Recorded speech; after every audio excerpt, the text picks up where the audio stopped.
Bon, fait que c'est de même que ça commence aujourd'hui. Bon matin, Sylvain. Bon matin. Ouais, merci de te prêter à l'expérience en ce lundi matin. Merci pour l'invitation. Ouais, fait que là, ben là, on a beaucoup de choses à jaser. Premièrement, ben, pour te présenter, t'es un prof de maths au secondaire, actif sur les réseaux, right? Quand même, sur le TikTok. Pendant la pandémie, t'as commencé une page YouTube, un app par jour, right? Où est-ce que tu vulgarisais un peu certaines applications pour tes collègues pour les aider à passer à travers ce calvaire qu'était la pandémie. Gros hit. Ouais, gros hit, hein, c'est ça. Puis là, après ça t'a donné l'envie de participer un peu plus au réseau. C'est ça la genèse, j'imagine? Oui, je te dirais la genèse. Il y a eu comme une espèce d'incident de parcours. C'est tout un incident de parcours, ces affaires-là. Où est-ce qu'à un moment donné, j'ai fait une vidéo-réponse à quelqu'un, puis c'est vu viral, puis finalement, j'ai pris le coup de faire des vidéos. Là. OK. Fait qu'on va sûrement avoir le temps de parler de mes vidéo-réponses éventuellement. Ça va sûrement sortir. définitivement. Mais avant, ben, on va te faire le classique du Sans Opinion podcast. On va te faire la minute de questions, réponse par oui ou non, réponse simple, puis après ça, restez parce qu'on nuance le propos par après. C'est important. C'est important de nuancer les propos, mais là, nous autres, on fait 100% le contraire parce que même ça marche sur les réseaux. Alright. Êtes-vous prêts, mesdames et messieurs? Moi, je le suis. Ouais? Ready. OK, alright. Ça part. L'éducation au Québec, est-ce qu'elle est en crise? Oui. Les profs devraient-ils être mieux payés? Oui. Les parents sont plus exigeants qu'avant? Non. Est-ce que les élèves sont plus difficiles qu'avant? Oui. Le métier de prof, est-ce que c'est une vocation ou une job comme une autre? C'est une job. La technologie en classe, allié ou ennemi? Allié. Est-ce que tu as déjà eu envie de mettre un élève dehors? Oui. Les syndicats protègent trop les mauvais enseignants? Oui. Les maths fortes, c'est pas nécessaire? Oui. L'école devrait-elle être obligatoire jusqu'à 18 ans? Non. L'éducation devrait-elle être plus axée sur le marché du travail? Non.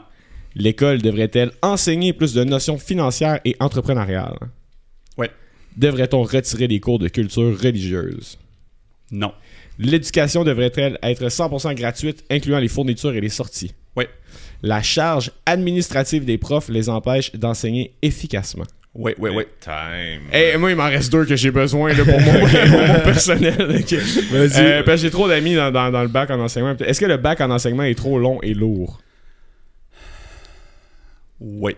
Crème, on peut commencer avec celle-là. Il en reste une dernière, me semble. Oui. Retirerais-tu totalement les cellulaires des écoles? Là? Ah, là, j'ai tiré ma minute, hein? Ouais, non, c'est vrai que c'est moi qui l'ai tiré. Oui. Ouais, ok. Dis oui. Ok. Et là, on a des affaires à couvrir, mesdames et messieurs.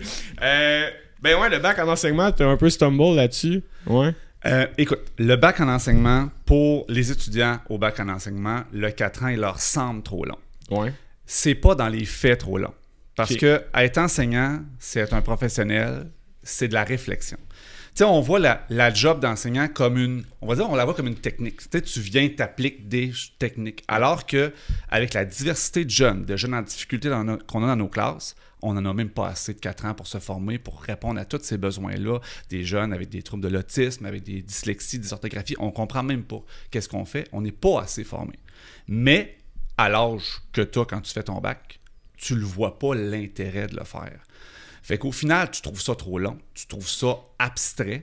Puis moi, il y a des choses dans mon bac que je me suis rendu compte que c'était pertinent 7-8 ans plus tard. J'ai fait c'était pas fou ce que j'ai appris à ce moment-là. Au moment où est-ce que je skippais mes cours pour aller faire d'autres choses, parce que je trouvais ça plate. Mais finalement, c'était intéressant ce que j'ai vu là, mais je m'en rendais pas compte. Fait que quand je dis c'est peut-être trop long, moi, je pense que ça prendrait une formation continue plus élaborée, Tu sais, le principe de l'institut universitaire, supposons pour les hôpitaux, ben, on devrait avoir vraiment une collaboration entre les universités et les écoles secondaires, primaires, peu importe, qui serait vraiment là, arrimée, mais ramener le bac à 3 ans puis d'avoir un stage complet en emploi la 4e année, pour que tu vives vraiment de l'entrée à la sortie. Puis d'ailleurs, moi, je ris beaucoup de mes stagiaires quand j'en avais, parce que c'est le fun, parce que là, tu es là pour 3 mois. Puis au bout de 2 mois et demi, tu te rends compte, 2 mois, tu te rends compte, ouais, finalement, j'étais trop chum avec mes élèves au début de l'année. Là. Puis là, tu fais comme, la fin du stage, va-tu arriver pour que je m'en aille là, parce que j'ai perdu le contrôle de mes jeunes? Là. Ben, c'est parce que quand tu as l'année au complet, tu les gardes jusqu'en juin tes élèves. Ouais. Fait que là, il faut que tu mettes des choses en place, puis il faut que tu ajustes, puis il faut que tu te questionnes plus. Fait que c'est pour ça que je pense que la dernière année devrait être entièrement en stage. Puis penses-tu, c'est des stages non rémunérés, right? Ils sont non rémunérés. c'est peut-être pour ça que ça semble long pour certaines personnes, peut-être. Parce que quand on parle, mettons, d'une formation en médecine, quand tu comparais les hôpitaux puis les universités, ultimement, il y a des stages rémunérés dans ce processus-là, fait que ça les aide à assumer un genre de 7-8 ans d'études, tu sais. Là, un genre de 4 ans avec des stages non rémunérés qui sont exigeants aussi, puis qui sont sûrement traumatisants les premières fois que tu gères une classe, tu sais. Oui. C'est peut-être ça qui joue dans le... Ouais, c'est moins attrayant, me semble. Ouais, c'est ça. Peut-être je me lance dans l'hypothèse. Je te dirais que pour une année complète, ça vaudrait la peine d'être rémunéré. C'est sûr qu'une question aussi de... Quand tu es en hôpital, tu fais la job que quelqu'un d'autre n'a pas à faire. Ouais. Alors que quand tu es en enseignement, ben, tu fais la job que quelqu'un d'autre pourrait très bien faire. Ouais, moi, quand j'ai mon stagiaire, je suis là dans la salle des profs ou ben, je suis au bord de la porte puis je l'écoute, mais tu sais, je pourrais la faire la job. Fait que finalement, le stagiaire est une dépense. Mais si le stagiaire avait ses groupes à lui, une petite tâche pour une partie de l'année, ben là, ça serait rentable de le faire puis je pense qu'il devrait être rémunéré. Puis effectivement, travailler pendant que tu fais un stage en enseignement, c'est pas évident. Fait que oui, je comprends ce bout-là. Ça a-tu bien été, toi, tes stages? Ou Ça a été un enfer sur terre. Ah ouais? Je peux vous dire, ben écoute, j'ai choisi de façon consciente de prendre des stages en première, deuxième, secondaire. Ce que j'ai enseigné mes premières années, je savais que c'est ça que j'allais enseigner de toute façon, première, deuxième, secondaire. Les vieux profs prennent les hauts niveaux. Ah ouais? Fait que j'ai pris volontairement des stages dans des bas niveaux, dans une école publique que je ne nommerai pas, qui était collée sur un collège privé très prestigieux. Fait que nous, on avait les élèves qui n'allaient pas au privé dans le coin. Ouais. Je m'arrêtais tous les matins pour vomir à côté de mon char. Ah ouais? Tellement j'étais stressé, tellement ça allait mal. Tout le temps lendemain de brosse, en ce moment. C'était l'enfer. C'est des choses que je peux pas dire. Fait que mais pourquoi les élèves étaient l'enfer. plus turbulents ou en secondaire 1-2, là, tu dis que justement, ils prennent les plus vieux profs, prennent plus haut parce que les élèves sont plus aptes à recevoir une éducation ou genre sont pas prêts secondaire 1-2? Ben, tu sais, je te dirais, tu vas enseigner au secondaire, souvent, tu es un spécialiste de ta matière. Ouais. Fait que moi, ce que je veux, c'est enseigner les maths. Je veux pas nécessairement gérer quelle couleur de fluo est-ce que tu vas prendre, puis est-ce que ton ami te regarde des croches. Fait que, tu sais, secondaire 1-2, c'est complexe, puis tu sais, on va parler des parents éventuellement, ben, tu sais, quand les parents t'appuient pas, quand les parents considèrent que ce qui se passe à l'école se passe à l'école, puis moi, je m'en mêle pas, ben, ça fait des groupes où est-ce que c'est ça l'enjeu, dans le fond, c'est de gérer la classe. C'est ça qui fait qu'on parle les profs, là. C'est d'être capable de gérer la classe puis d'enseigner. Parce qu'une fois que tu es capable d'enseigner, c'est pas ça qui est difficile, là. C'est de pas faire envoyer promener en 2 minutes. Ouais, c'est une réalité que peut-être nous autres on a moins vécu, là, mais ça a l'air hardcore des fois. Là. Ben, il y a une différence entre le privé et le public, j'imagine. Là, je veux pas... De manière très humble, j'ai présenté ce propos, ok? Non, mais pour vrai, j'ai pas tant vu de la gestion de classe qui avait l'air compliquée dans mon parcours secondaire. Là, mais tu sais, on peut embarquer sur différence public-privé. Ouais, c'est ça, j'avais dit. Moi, je suis pas... Oui, il y a de la sélection qui se fait. Moi, je dis tout le temps, le privé, il y a de la sélection qui se fait. Puis là, il y a des gens qui me disent, ouais, mais il y a des écoles qui sélectionnent même pas leurs élèves pour le privé. Il y a une sélection à la base. Quand tes parents payent pour ton éducation, ça veut dire que pour eux, l'éducation, c'est important. Ça veut dire qu'ils t'ont probablement stimulé en bas âge, première des choses. Pour eux, ils envoient un message positif par rapport à l'éducation, par rapport à sa valeur. Puis pour eux, ils veulent avoir que tu aies des bons résultats. Contrairement à... Tu as des parents pour qui l'éducation, l'école, c'est une garderie. C'est juste la continuité de la garderie, puis au final, tu finiras quand tu finiras, puis où est-ce que tu te fais répondre? Ben, mon jeune de 9 à 4, il est à toi, là. Puis dérange-moi pas pour ce qu'il fait, parce que moi, je te dérange pas pour ce qu'il fait à la maison. Fait que tu as les deux choses. Chose que tu as peut-être un peu moins dans les écoles privées. Quoique je dis pas que c'est facile, parce que quand tu as 36 élèves au lieu d'en avoir 28, c'est pas le même game non plus. Fait que chaque milieu a ses enjeux. C'est terrible que certains parents ont cette réflexion-là, là, de juste comme si c'est une garderie, l'école. Là. Je sais pas si... Hey man, comment tu règles ce problème-là? C'est là, j'essaie trop... Veux-tu te présenter comme premier ministre, Sylvain, puis nous régler des affaires? Non, mais c'est terrible. J'ai juste la piscine, des fois, on le ça, vivait. Ça, je pensais, là, justement. On était sauveteurs, puis... les parents venaient juste comme dropper leurs enfants à l'ouverture puis revenaient les prendre à 4 heures, mais je veux dire genre des enfants qui nagent pas si bien que ça, puis c'est juste la seule activité qu'il y avait dans le quartier, fait que c'était gratuit aussi. C'était gratuit. Fait qu'on dirait que l'école est vue comme ça de genre 9 à 4, c'est plus mon problème. T'sais. Ma réflexion par rapport à ça c'est parce que l'école, c'est pas facile d'accès à tout le monde, même si on pense que ça l'est parce qu'on pense que c'est gratuit au Québec, ce qui fait que ça génère des parents qui ont peut-être pas eu l'éducation, puis après ça, qui passent ce genre de sentiments-là à leurs enfants. Ah, puis ton jeune à la maison, il va dire « J'aime mieux aller à la piscine toute la journée qu'aller à l'école », c'est bien sûr. Fait que le parent va faire « Ben, c'était mieux ça, on va être porté à la piscine un mardi de journée d'école », puis il passe la semaine à la piscine. Ouais, ça nous est arrivé, c'est des jeunes qui... Genre, il y a de l'école, mais on est comme... Pourquoi t'es ici? Ouais, puis je te dirais qu'on a toute notre expérience scolaire, puis il y a quand même beaucoup de parents qui ont eu une mauvaise expérience scolaire. Fait que, tu sais, quand toi, tu as haï ça pour mourir à l'école dès ta 3e année, ben, tu sais, est-ce que tu vas pousser pour que ton kid y aille le plus longtemps possible puis lui dire que c'est important? Ben non, tu sais, parce que tu vas comme faire de la projection sur ton enfant. Fait que, on a beaucoup de parents qui font comme, ben, il faut qu'il y aille parce que c'est obligatoire, mais ça arrête là. Puis toi, tu penses que l'école devrait être gratuite à tous les niveaux? Ah, je pense que ça devrait être gratuit à tous les niveaux. Ouais. Tout à fait, parce que ça amène... au niveau, je pense, au niveau des économies d'échelle, je trouve qu'il y a vraiment un racket au niveau de tout ce qui est fournitures scolaires, livres, etc. Fait que ça, on sauverait en économie d'échelle si c'était bien géré. Là. Il y a un si qui venait à la fin de... Tu parles que, mettons, les parents dépensent mal leur argent par rapport aux fournitures scolaires? Les parents ne savent pas. Puis tu sais, on est avec plein de réglementations ridicules. Là. Par exemple, moi, j'ai pas le droit de dire acheter une calculatrice, je vous suggère tel modèle. J'ai même pas le droit de dire ça. Là.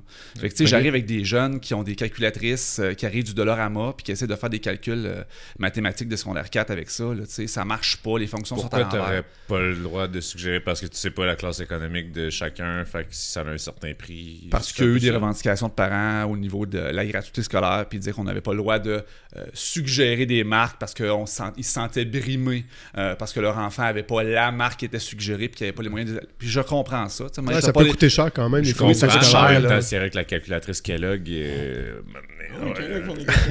genre dans les boîtes de céréales, ça va...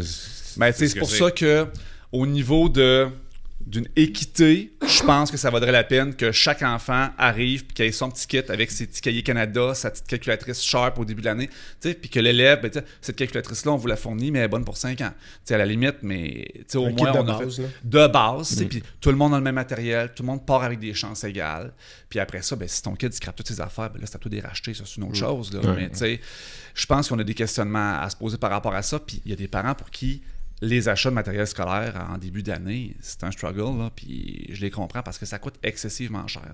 Ben, puis là, on est rendu avec des tablettes en plus, des choses comme ça. Là, les enfants sont obligés d'avoir des... tu sais, parce que je vois, moi, mes enfants au primaire, ils utilisent beaucoup les tablettes. Est-ce qu'au secondaire, c'est rendu que... C'est quoi l'utilisation des tablettes, mettons, au secondaire? Ben, avec la pandémie, le gouvernement a envoyé beaucoup d'argent dans les écoles pour acheter du matériel. Il y a des écoles qui ont choisi de l'avoir un par élève. Il y en a que c'est un pour élève par classe. Ça dépend vraiment comment c'est géré d'école en école. Mais oui, on en a beaucoup plus qu'on en avait. Beaucoup d'iPad au primaire. Je te dirais qu'à partir de 5-6e année, c'est des Chromebooks ou des ordinateurs. Pour que les jeunes s'approprient les outils numériques. Est-ce qu'ils se l'approprient bien? Est-ce que c'est bien utilisé en classe? Ça, c'est une autre question. Ah ouais? C'est quoi ton opinion là-dessus? Ben, la formation n'est pas faite. Puis on garoche ça dans les écoles, puis on devrait toujours se demander, est-ce qu'il y a une valeur ajoutée pédagogique à ce qu'on fait avec ça? Puis écoute, moi, je suis bien à l'aise de le dire, là, moi, ça fait 8 ans que j'enseigne à des concentrations spécialisées avec des jeunes pour la technologie. Là. On avait un groupe spécifique où est-ce que les jeunes achetaient tous leur iPad, puis on travaillait là-dessus. Puis quand tu commences avec ça, tout ce que tu fais, c'est que tu fais exactement ce que tu faisais sur papier, mais tu le fais sur un ordi ou tu le fais sur un iPad. Tu sais, prendre des notes de cours sur un iPad, il n'y a personne qui aime ça. Puis un élève de quatrième année ou secondaire 1, ça marche pas. Fait que tu remplaces ce que tu faisais, il n'y a pas de valeur ajoutée. Puis au final, tu perds plus de temps que ce que tu en gagnes. Mais il y a plein de belles applications, il y a plein de beaux logiciels, il y a plein de compétences à développer avec le numérique. Mais c'est, je te dirais, la majorité du temps mal exploité. Ben, surtout, mettons, juste l'écriture. Tu vas perdre l'écriture, veux pas, avec c'est important de savoir écrire. On sait qu'écrire à la main, ça amène plus de rétention, par exemple, que d'écrire... J'ai une question pour toi. Pourquoi on écrit encore en lettres attachées? Pour vrai, moi, je vois ma fille écrire en lettres attachées. Je suis comme, oh, non, pourquoi encore aujourd'hui? Papa va t'aider, il fait... je suis sûr, écoute, je garde ta question parce que c'est super intéressante. Mais c'est ça, tu sais. Mais en même temps, il y a des belles choses à faire avec le numérique, ne serait-ce que d'exploiter l'intelligence artificielle, d'apprendre à gérer du traitement de texte, d'apprendre à travailler dans Excel. Les élèves ne savent pas travailler dans Excel, alors que, tu sais, en maths, ça serait un beau terrain de jeu pour travailler dans Excel. Fait que il y a plein de choses comme ça que les jeunes ne savent pas travailler puis qui devraient être mieux exploitées. L'écriture en lettres attachées. Ça, au niveau des programmes, ce qu'ils disent, c'est que l'élève doit être capable de d'écrire correctement. Puis je suis pas un enseignant primaire, là, mais tu sais, dans une des deux formes d'écriture. Fait que soit la lettre script, soit la lettre attachée. Puis là, il enseigne. Il y a des écoles qui choisissent d'enseigner qu'en lettre attachée. Puis des écoles qui choisissent d'enseigner qu'en script. Il y a des écoles qui font les deux. Parce qu'il y a des études qui ont démontré que un ou l'autre, c'est pas grave. Mais apprendre les deux, ton jeune, en première, deuxième, troisième année, il passe plus de temps à former bien ses lettres qu'à comprendre ce qui est écrit, d'avoir un bon orthographe. Fait que, le geste, qu'ils appellent le geste moteur, c'est plus long parce que tu en apprends en deux. Fait que la plupart des écoles apprennent juste le script parce que ça ressemble beaucoup au caractère d'imprimerie pour l'ordinateur. Hein. Mais il y a des écoles que c'est comme la lettre attachée parce que ça amènerait une fluidité dans l'écriture, la lettre attachée, puis dans la compréhension, puis dans le sens. Fait que, mais là, ça, on n'a pas de ligne directrice là-dessus, mais on est sur un système patché au Québec au niveau de l'éducation. Parce que moi, j'avais les deux quand j'étais plus jeune. Vous autres, ça-tu les deux aussi? Hein? Ouais, puis j'ai abandonné attaché parce que ça gosse. Non, mais oui, en mais... En même temps, ça doit être plus rapide. Je sais pas, mais j'écris comme de la merde, donc c'est ça va super vite. Là. mais tu sais, ultimement, quand je prenais des notes puis tout... Ouais, après ça, j'ai rattaché par contre, c'est vrai ça. Au secondaire, mettons, mes feuilles de notes, là, quand je voulais aller vraiment rapidement, des fois, il y avait des notes attachées qui passaient là-dedans. C'est plus rapide. Puis au final, on finit par faire une espèce de mode d'écriture hybride, incompréhensible, que toi, tu comprends. C'est ça, un médecin, c'est comme les deux, tu comprends? Non, tu comprends juste pas. Un système patché au Québec? Ah, c'est l'enfer. Ah ouais? Ah oui. Comment c'est quoi pour toi un système patché? Ben en fait, c'est parce qu'il n'y a pas de cohérence. Puis si on remonte à la base, c'est loin, là. Vous autres, je pense, toi, tu es un enfant de la réforme. Là. Réforme des années 2000. Là, on devait travailler par compétences, on évaluait en cotes, c'était le développement de l'élève puis sa progression. Les étapes n'avaient aucune pondération, c'était juste la note finale qui comptait. Fait qu'on envoyait des bulletins pour dire la progression de l'élève. Puis c'était basé sur des études, puis ce qui se fait entre autres là, dans les pays scandinaves. Puis là, finalement, on revient, ça va être des bulletins chiffrés, il y a des pondérations d'étapes, on ramène les compétences. Mais finalement, ça a tout le temps été remâché, réorganisé par des politiciens sans jamais avoir de vision globale. Fait qu'au final, dans le système actuellement, on a plein d'incohérences. L'évaluation du ministère ne fit pas tant avec les programmes, ne fit pas tant avec les compétences. Fait qu'on est comme sur un système qui aurait vraiment besoin d'un gros coup de barre. Puis quand je dis patché, c'est qu'il y a des plasteurs à gauche, à droite, puis finalement, il n'y a rien qui se tient. Ne serait-ce qu'avec la réforme, on disait, il faudrait, les élèves redoubleront plus. Hein? Parce qu'on va leur donner du soutien en classe, on va libérer des enseignants, il va y avoir 2 puis 3 profs en classe, puis des orthopédagogues, puis on va aider des jeunes. Puis t'es rendu en 4e année, mais t'es au niveau de 2e année, mais c'est pas grave, on est en train de t'aider. Là, les élèves ne redoublent plus, mais on les aide pas plus. Fait qu'au final, on les fait, monte jusqu'en secondaire 2, par le bas, tu doubleras là. Fait que tu sais, ça n'a pas de cohérence. Au final, on peut bien avoir des élèves qui décrochent en 2e année dans leur tête, mais qui quittent l'école en 2e secondaire. Parce que les élèves, ils attendent que le temps passe, ils ne comprennent plus rien depuis la 2e année. Ils sont dépassés par les événements, littéralement. Là. Ah, c'est terrible. Puis, tu sais, j'aurais tellement aimé ça avoir une discussion avec, genre, comme toi, mon prof de maths, mais quand moi, j'étais élève, parce que si toi, tu trouves que c'est patché puis compliqué, nous autres, on était comme...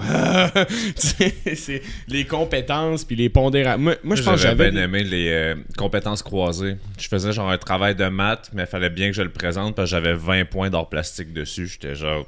Qu'est-ce que c'est? Mais je comprends, mettons, que ton français soit noté en histoire puis tout, parce que c'est la langue qu'on va parler, qu'on va maintenir.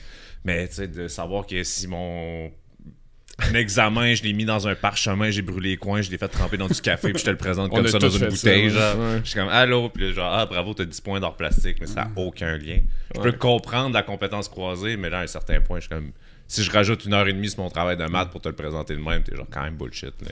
Mais je pense, il y avait aussi, t'as mentionné les modèles scandinaves, tu sais, puis là, on fait tout le temps référence à ça comme si c'était tout le temps le meilleur modèle d'éducation au monde. C'est peut-être pas ça, là. En fait, on était juste biaisé par qu'est-ce qu'on entend ici, mais tu sais, ultimement, il y a beaucoup d'écoles qui essayent des nouveaux modèles parce qu'il n'y a comme plus vraiment de matière, c'est comme toutes des compétences croisées parce que la vie n'est pas que des matières, tout est interrelié dans le fond. Ah ouais. Fait que je sais pas si c'était un peu une tentative de faire ça avec ces compétences croisées. Est-ce que ça existe encore ces compétences-là? Écoute, croisées, je sais pas. Je sais qu'il y a eu beaucoup d'expérimentation dans les premières années de la réforme. Ça donne ça? Ouais, ça donne pas nécessairement des mauvaises choses. Ouais. Au final, l'être humain va se développer dans son environnement au meilleur de sa compétence. C'est juste que tu as des personnes pour qui on aurait besoin de plus de soutien, puis que ça va comme les sortir de leur zone de confort, puis ça va être vraiment difficile pour eux autres. Là. Ouais. Mais les modestes candidats, on va se le dire, eux autres, ils évaluent pas, il n'y a aucun résultat avant, comme l'équivalent de la 4e année. Un jeune, là, ça progresse, ça va bien, il développe ses compétences, mais il n'y a pas de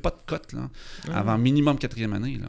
Fait que c'est très différent de ce qu'on fait ici. Nous, les jeunes sont en maternelle puis ont un bulletin chiffré. Là. De ce que tu connais, serais-tu plus pour ça, mettons? Ou... Ben, je te dirais qu'il y a un questionnement à y avoir. Ne serait-ce qu'au niveau de l'évaluation, moi, je me dis que si tu es capable d'évaluer quelqu'un à l'université Harvard puis d'y donner un A, A+, A-, pas nécessaire qu'on mette 97 à un enfant de 2e année. Je pense qu'on pourrait revoir notre système d'évaluation, ne serait-ce. Moi, je pense qu'un jeune au primaire, donner des A, B, C, D, E, c'est bien en masse. Parce que là, vous êtes revenu au pourcentage. Revenu au pourcentage, sauf que dans les faits, on va le dire, s'il y a des parents qui nous écoutent, la plupart du temps, c'est même pas des vrais pourcentages. Parce que les enseignants mettent une cote, puis au final, ça se transforme en pourcentage pour le bulletin. Là. Mais tu sais, ton 80, c'est un B- converti. Ouais, c'est ça. Mettons, la valeur du B a une valeur comme minimale et maximale. Ouais. OK, c'est facile. C'était toujours par 5 points, il me semble. C'était pas 100, puis puis 95, A-, 90. Puis... Mais tu sais, au final, est-ce que tu es capable de dire qu'un jeune est habile à lire des textes à 87? Comprends-tu? Moi, je suis capable de dire que c'est A, c'est B, A, B, C, D. C'est bien en masse pour un jeune comme ça. Puis même au secondaire, début de secondaire. Mais là, on nous mélange encore plus des fois avec juste une target puis une flèche. Vous avez les cibles, vous autres aussi. T'as demandé, c'est une cible avec 3 ronds. Puis là, ta flèche est-tu à l'extérieur, au milieu ou il y a vraiment un dessin dans le bulletin. Dans les travaux, pas dans les bulletins, dans les travaux. Mais tu sais, maintenant, on est comme... Là, ça passe des lettres, des chiffres, là, c'est des cibles. Mais ça, pour de vrai, c'est très parlant pour les jeunes. On le voit en tant que parent. Là, même ABCDE, le jeune, ça ne dit pas grand-chose. Mais moi, quand ma fille, elle arrive, puis qu'elle n'est pas en plein milieu de la cible, parce qu'elle a les cibles, moi aussi. Ça lui fait mal. Ah oui, elle aime pas ça. Oui, elle va être en plein milieu de la cible. Fait que ça lui parle aux jeunes. OK. Fait que, tu sais, des fois, on dit que c'est ses bébés, tu sais, mais au final... Non, je n'ai pas dit ses bébés, là. Non, je sais. On va pas chicaner. On a un historique. Mais d'ailleurs, parlons-en, c'est ça. Tu avais repris un extrait du Sans Up podcast. Ouais, c'est ça. Ben, tu sais, juste pour en faire une petite genèse assez rapide, je me rappelle que c'est v'là un an environ, là, parce qu'on était à la rentrée scolaire. C'est vrai. Fait que v'là plus qu'un an et demi, mettons. Puis mon gars, il était en maternelle cette année-là. Fait que dans le fond, v'là 1 an et demi, on avait fait un épisode sur la rentrée scolaire, puis j'avais fait des propos. Si on écoute le podcast au complet, on voit que je parle juste en bien au niveau de... Attends que je pédale. Oui, je vais pédaler. Je vais pédaler. On est là pour nuancer. Mais tu sais, au début du podcast, je parle bien au fait que les enseignantes, c'est un métier que je ne ferais pas. C'est un métier qui est essentiel pour tous, pour la formation de nos jeunes, pour le futur de nous tous. Mais. Puis bref, après ça, je m'attaque un peu plus au système qui était un peu mal fait et tout ça. Puis tu m'as remis d'en face. Puis c'est vrai, la façon que je l'ai wordé, tu sais, j'ai dit, je veux pas chier sur les professeurs, mais dès que tu commences une phrase avec, je veux pas chier sur Trump, mais... Oh, là, c'est encore pire. Ah, fuck, on va se faire démonétiser. J'étais marre de monter ce bout-là. Tu vas juste prendre toutes ces phrases. Bref, tu sais, j'avais fait un... Alexis avait monté un extrait après ça avec mes propos. C'est de ma faute. Sylvain avait repris mes propos. D'une certaine façon, tu avais recoupé mes propos aussi. C'est peut-être ça, moi, qui m'a agacé un peu parce que tu es allé me mettre des mots un peu aussi dans la bouche en recoupant mes propos. Parce que je sais qu'il y a beaucoup de gens qui ont été qui ont rejoint mon propos quand même aussi. Parce que c'est vrai que c'est pas évident la rentrée scolaire pour tous. Là. Puis tu le dis aussi, tu le disais aussi dans l'extrait.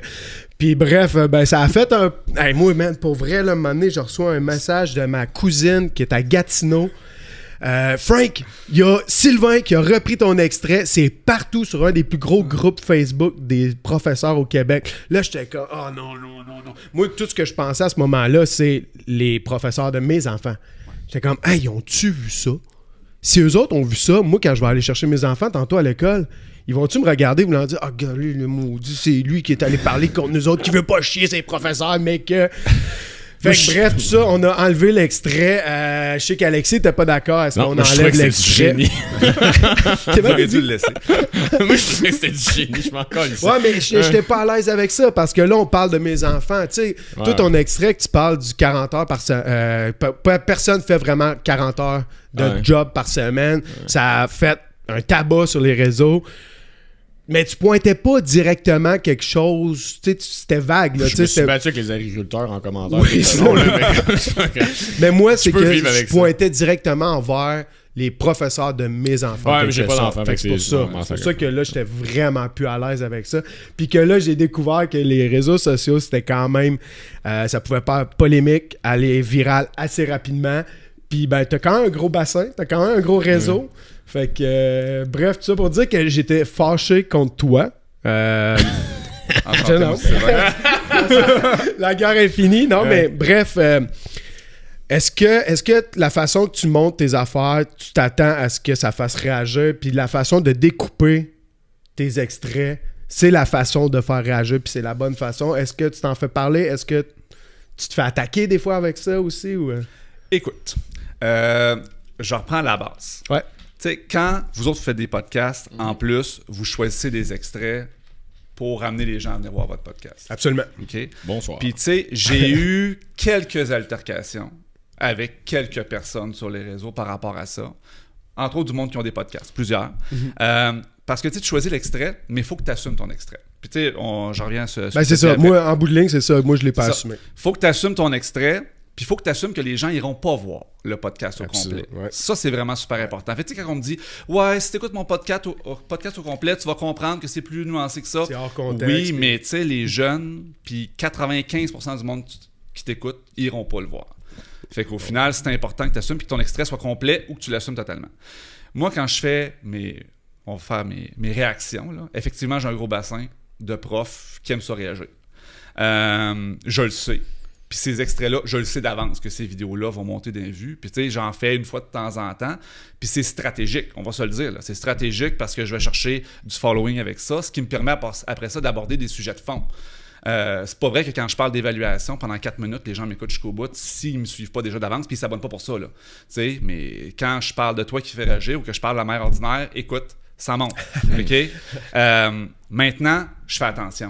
Je fais toujours une référence à la vidéo originale pour que les gens puissent au moins se faire une opinion sur l'extrait au complet. Parce que oui, je découpe. Au final, là, la vidéo ne peut pas faire plus que 3 minutes pour que les gens l'écoutent au complet. Fait que, si là-dessus, tu en parles 45 secondes, j'ai pas le temps de mettre mon contenu. Puis oui, les extraits sont choisis pour faire réagir. J'espère que les gens vont se faire une opinion pour aller voir l'extrait au complet. Puis quand les gens font amende honorable, écoute, moi, je l'écris ou je fais une autre vidéo, etc. Mais c'est voulu de faire réagir les gens comme ça. Puis si je serais revenu après ça pour redécouper aussi ton extrait, pour redire comme justement... Non, mais on jase pour jaser, là, puis c'est la réalité. J'aurais pu. Toi, tu m'encourageais à le faire, mais je suis pas... J'ai pas genre cette fibre-là en moi, genre de continuer à pousser sur les réseaux ou quelque chose comme ça. Tu le sais, toi t'aimes ça, tu vas le faire. C'est pas que j'aime ça, c'est que... Non! Pour vrai, c'est pas que j'aime ça, c'est que je me dis, un peu comme tu le présentais, c'est que, tu sais, en faisant réagir des fois, ben après ça, tu peux vraiment aborder des sujets de fond. Tu sais, si on est mais je suis pas le meilleur débatteur non plus, fait qu'à un moment donné, c'est pour ça que je dirais pas. Ultimement, ton propos, il était pas stupide. Tu sais, comme ce que tu disais, c'est que ben, si le système pouvait aider nos professeurs dans la préparation de nos cours de temps, ça serait mieux, puis ça aiderait aussi les parents de temps. Fait que tu blâmais ni les professeurs, ni les parents, ni les enfants, c'était comme le système en tant que tel. Fait que ça, si on avait discuté de ça par après, ben il y aurait plein de gens qui, si vraiment sont intéressés par le propos puis sont au point de débattre dans les commentaires, il y aurait, tu sais, pris, ben en fait, le bord des deux parce que, ultimement, vous êtes en accord sur qu'est-ce qui est déplorable là-dedans, tu sais. Mais faut aller jusque-là pour le dire parce que sinon, toutes les affaires vont rester en surface puis le monde va juste crier des affaires tout le temps, tu sais. Puis c'est correct qu'il y a du monde qui crie des affaires parce que ça permet aux vrais propos de se faire voir après ça par une minorité. En fait, une majorité qui, d'après moi, est un peu plus pertinente. Puis, première des choses, tu sais, c'est pas que tu avais fait une réponse puis j'avais fait, mon Dieu, c'est tombé sur le sens du monde, je l'aurais repartagé. Ouais. Non, je sais ça, absolument. Ouais, puis l'autre chose aussi, c'est que genre, je suis un des créateurs dans mon cercle de ceux qui retirent le plus de vidéos. Moi, j'ai zéro ego là-dessus. Puis souvent, je fais comme, cette vidéo-là, j'ai parlé au créateur, ses propos étaient mal sortis, puis je la retire parce que c'est allé trop loin. Puis voilà. Il voulait dire ça de telle affaire. J'en ai fait. Encore sur elle doit être encore sur ton TikTok. Probablement. On ne s'est jamais reparlé. Il faudrait que je la retrouve. Ça fait plus ouais, je t'ai jamais demandé. Je t'avais jamais réécrit ou quoi que ce soit. Sortir, non. Mais nous, on s'est fait demander de le retirer, cet extrait-là, par des professeurs. On s'était fait demander ça? Non. Ouais. Non. Dans les groupes Facebook, tu parles même pas sur TikTok. De mémoire, oui. Parce qu'il roulait sur Facebook. Puis tout, je me rappelle dans nos DM, il y avait au moins une ou deux profs qui nous avaient demandé de le retirer. Parce que après un pavé disant genre c'est pas vrai, blablabla. Puis on est comme si vous voyez le podcast complet, mais on comprend votre désarroi. Puis il y avait déjà ça entre vous. Fait qu'on a fait anyway, il s'en va déjà. Fait que... Ouais, mais il y a une affaire aussi que tu sais, si justement tu parles des professionnels de l'éducation, puis tu réagis à un extrait. Tu sais, permets-moi de questionner un petit peu ta démarche critique. Tu sais, si t'aurais pu aller voir le truc au complet pour essayer de comprendre. Ultimement, c'est ça. Il y a des gens qui, c'est pas à cause que t'es prof que tu peux pas être réactionnaire non plus. Puis je pense qu'il y en a eu là-dedans aussi. Fait que faut prendre. Non, puis les réseaux sociaux marchent sur le réactionnaire aussi. Ben oui, c'est sûr que s'il avait dit comme là, on va aller voir à 3 minutes du podcast. François, il avait dit ça. Comme tu dis, ça va être juste trop long puis tout. Puis la réaction, ça pognera pas autant. La vidéo pognera pas autant. Puis tout, là, ça fait que... Mais qu'est-ce qui t'a amené à vouloir faire ça, comme du réactionnaire de même? Tu sais, quelle fibre en toi, Sylvain, a fait un moment donné? Je pense que c'est durant la pandémie, tu disais. Tu sais, qui a comme fait, OK, je m'en vais sur les réseaux. Écoute, moi, je suis fondamentalement indigné par l'imbécilité. C'est que ça me fait penser aux lignes. On va bien s'entendre. Moi, l'imbécilité humaine, les fausses réponses, ça m'énerve royalement.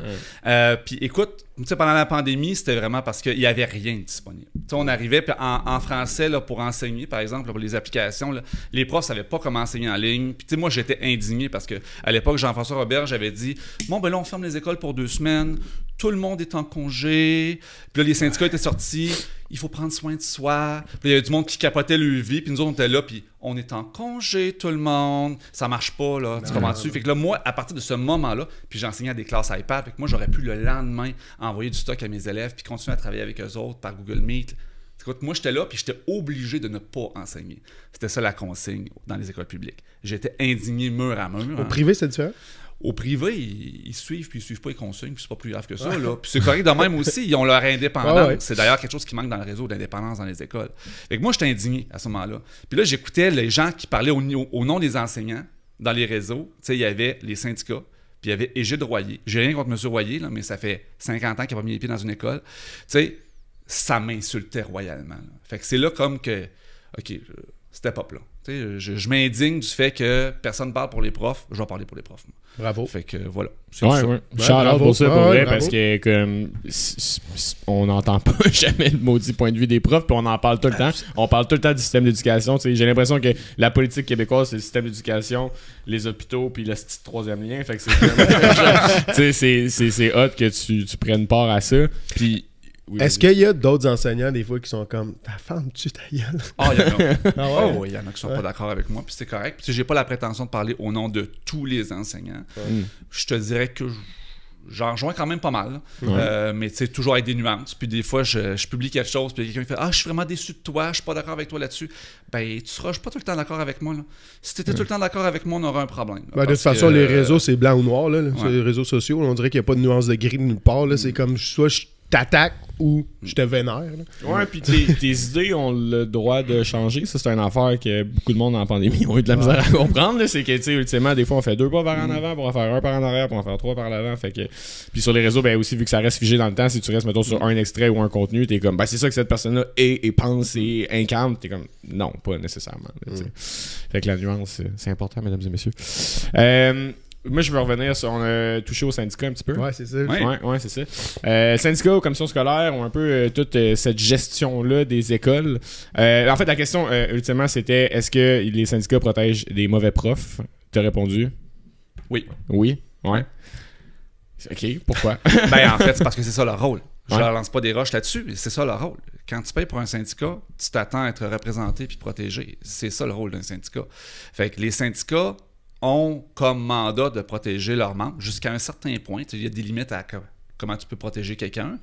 Le problème, c'est que les syndicats emmènent beaucoup trop large au niveau de ce qu'ils ont pris comme place. Tu sais, le syndicat qui le protège ses membres, que quelqu'un, un prof soit incompétent, puis que le syndicat l'accompagne, puis s'assure qu'il y a eu la formation nécessaire, puis qu'il y a eu l'appui nécessaire dans sa classe, par exemple, pour être capable d'enseigner. Moi, je trouve ça totalement légitime. Puis à la fin du processus, si le prof est incompétent, il va s'en aller.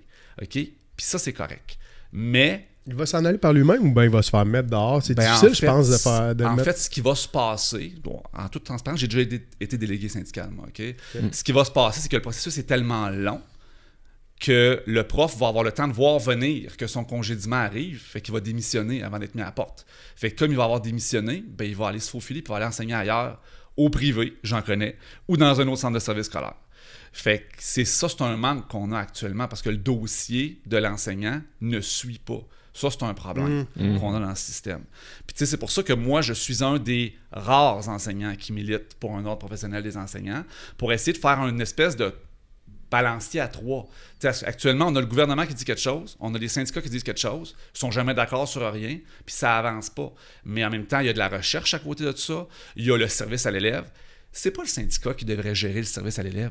C'est pas le syndicat qui devrait dire le seuil minimal ou le nombre maximal d'élèves par classe puis le seuil minimal d'orthopédagogie. C'est pas le syndicat, c'est pas sa job. Il est là pour représenter ses membres, les conditions de travail de ses membres. Fait qu'actuellement, on a des syndicats qui font leur gros possible, qui ont un levier qui est le service à l'élève, hein, puis qui s'en servent comme levier pour avoir des conditions de travail, mais il n'y a personne d'autre pour venir tempérer, pour venir ramener ça sur la recherche. Puis aussi ramener au gouvernement, c'est parce que tu ne donnes pas le service à tes jeunes actuellement. Fait que c'est tout le temps dans la dualité avec le gouvernement. Peux-tu vulgariser juste un petit peu, quand tu parles de service à l'élève, on parle de quoi précisément? Ben, tu sais, par exemple, le nombre d'élèves par classe, le fait d'avoir, par exemple, des plans d'intervention, des ressources en orthopédagogie, évaluer les élèves qui ont des difficultés d'apprentissage. Bien souvent, actuellement, il faut aller au privé. Ça fait qu'on a des jeunes qui ne sont jamais évalués, rendus au secondaire parce que les parents n'ont pas les moyens d'aller au privé puis que les listes d'attente sont interminables. Selon toi, qui, mettons, aurait une meilleure vision de comment gérer le service à l'élève? Ben, je pense sincèrement que ça devrait être un organisme externe. Fait que, comme l'ordre professionnel. Comme un ordre professionnel, effectivement. Qui viendrait dire, par exemple, l'enseignant, il doit offrir tel service, sauf qu'à un moment donné, au-delà de ce seuil-là, tu ne l'offres pas le service. Il y a comme un haut là, il y a comme une barrière disant, là, tu mets en danger le professionnel, ça ne marche plus là. Fait que, on ne l'a pas actuellement. Mais là, il faudrait qu'il y ait un ordre et un syndicat. Oui. Ben écoute, les infirmières, ils ont un ordre et un syndicat. C'est pas le même rôle. T'as de la misère avec les syndicats. T'as de la misère avec les syndicats. Ouais, mais tu sais, man, ultimement, les syndicats avaient une raison d'être au départ, mais je trouve qu'ils sont rendus tellement... Ouais, mais ils sont tellement rendus gros. Non, mais t'as peu. Quand tu dis... Je pense qu'il y a de la nuance à avoir. Parce que quand tu dis les syndicats sont tellement rendus gros, le syndicat, ultimement, est un outil. Puis après ça, dans différents milieux de travail, c'est un contexte différent. Tu sais, comme là, on voit l'usine d'Amazon qui a fermé récemment. Peut-être que ça aurait aidé d'avoir un syndicat. Là, ils ont crissé, je pense, 1000 employés dehors de Connemara. 1800. C'est pas le contraire. Ils l'ont pas fermé parce qu'ils ont rentré. Ouais, c'est ça. Ils ont voulu rentrer le syndicat. Ultimement, c'est ça. L'outil a comme fait peur. Et donc, ouais, mais Amazon n'ont jamais voulu d'avoir de syndicats dans aucune de leurs... En Amérique du Nord, il y a une usine qui est syndiquée, puis c'est à Newark, je pense. Ouais, c'est ça. Sinon, Amazon ont juste dit, il n'y en aura pas de syndicat chez nous.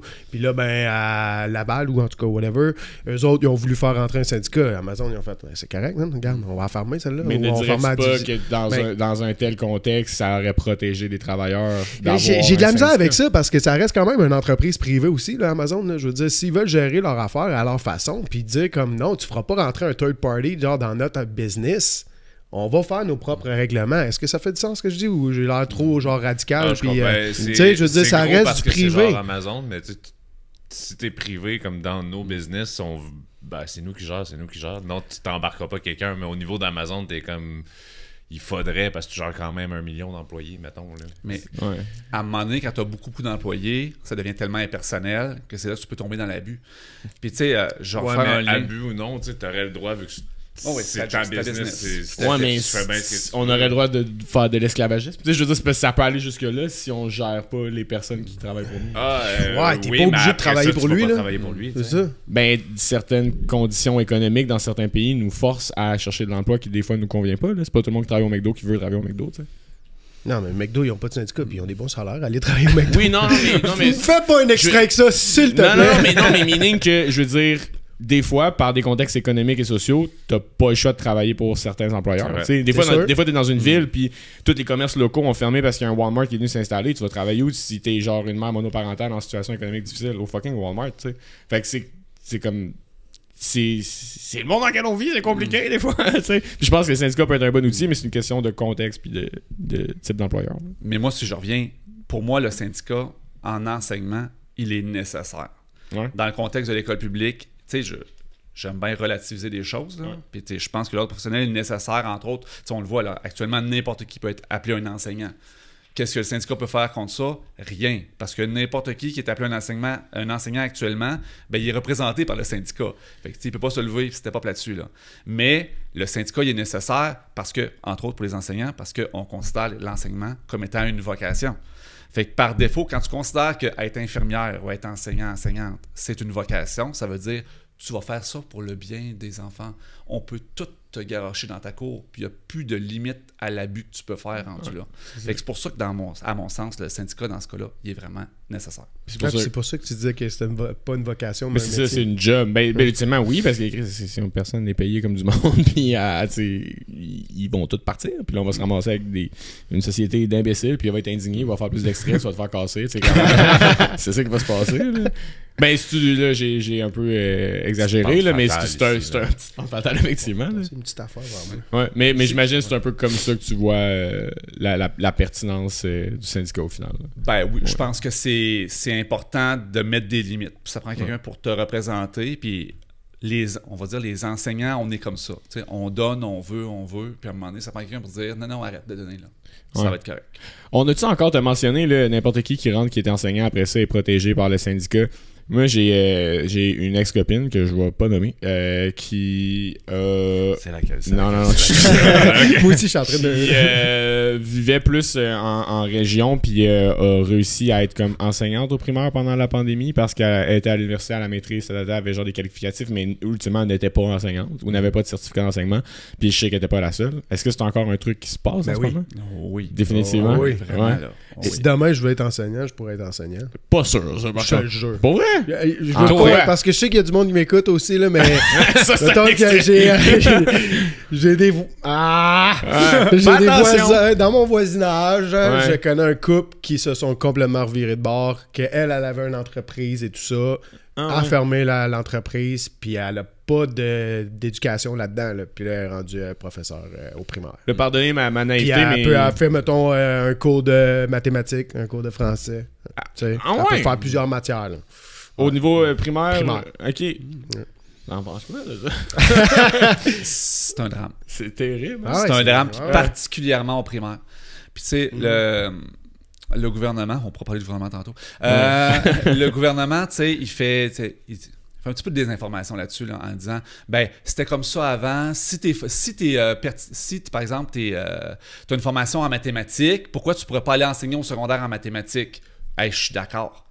Il n'y a pas de problème avec ça. Viens enseigner en maths avec moi. Je vais te montrer la pédagogie sur le side. Okay? C'est pas idéal, mais dans le contexte actuel, on va le faire. Ouais. Au primaire, tu enseignes aux jeunes à tout faire, puis c'est la base. La base de la lecture, la base de l'écriture, le sens du nombre. Ça veut dire quoi une addition, une multiplication, une division? Moi, j'ai un bac en enseignement des maths et du français au secondaire. Et je me sentirais pas outillé pour aller le faire. T'arrêtes de me dire que quelqu'un qui a un bac en com va être garoché dans une classe et qui va être compétent pour faire ça? Oublie ça, là. C'est n'importe quoi. Puis on met en péril le développement de bien des jeunes avec ça. Puis je te dis pas que les personnes qui sont dans la classe sont pas intéressantes, qui sont pas motivées. Puis jusqu'à un certain point qu'ils vont pas la développer, la compétence. Mais c'est pas tout le monde. C'est une infime partie.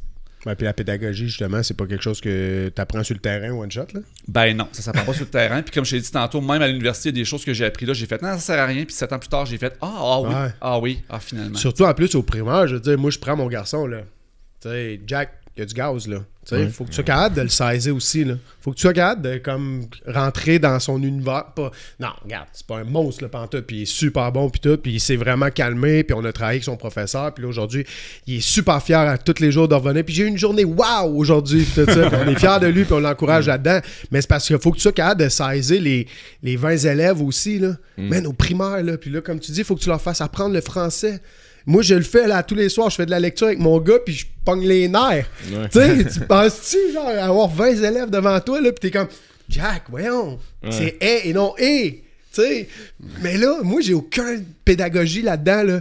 Mais demain matin, j'arrête mon emploi, puis je peux aller me trouver une job comme enseignant. Mais François Lambert, enseignant. Oh, TikToker aussi, enseignant.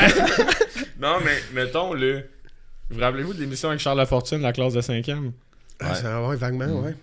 Le monde, il se faisait torcher par des enfants de 5e là, pour les questions de mathématiques, géographie puis tout. Là. Fait que ce monde-là vont enseigner à nos enfants. Tu comprends là, la répercussion, là, puis le nombre d'imbéciles que ça va créer. Mais excuse, j'ai aucune pitié.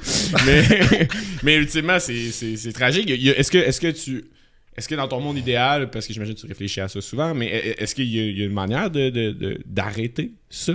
Comment qu'on réussit à attirer plus d'enseignants? Y a-tu un plan court terme pour régler ça?